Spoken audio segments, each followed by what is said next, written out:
Cea mai mare fericire, dacă tu ești lângă mine, asta mi-am dorit de mult, la pieptul meu să te strâng. Cea mai mare fericire, dacă tu ești lângă mine, asta mi-am dorit de mult, la pieptul meu să te strâng. După ani de zile ai rămas tot lângă mine, ai rămas tot lângă mine, vedeta mea din tine. După ani de zile ai rămas tot lângă mine, ai rămas tot lângă mine, vedeta mea din tine.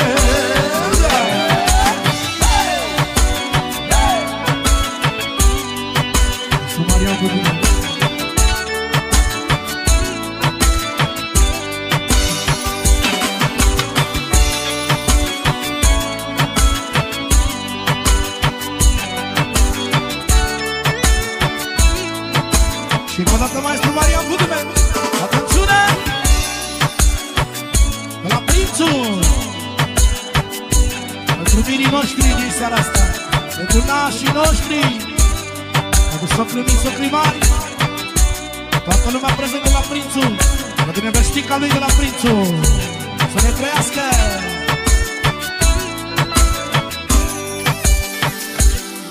Of, cât de frumoasă ești, și când plângi și când zâmbești, vine la inimă-mi face, atunci tu mă iei în brațe.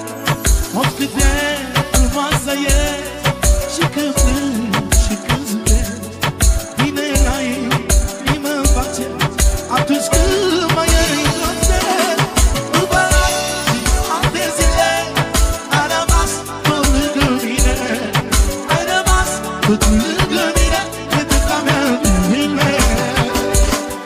După ani de zile ai rămas tot lângă mine, ai rămas tot lângă mine, vedeta mea din tine.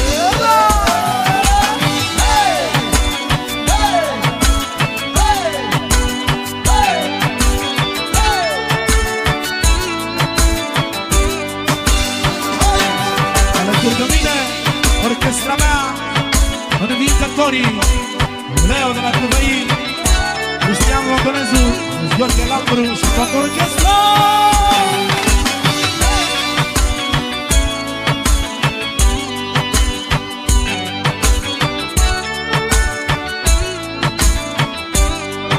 Haide, haide, lasă-le!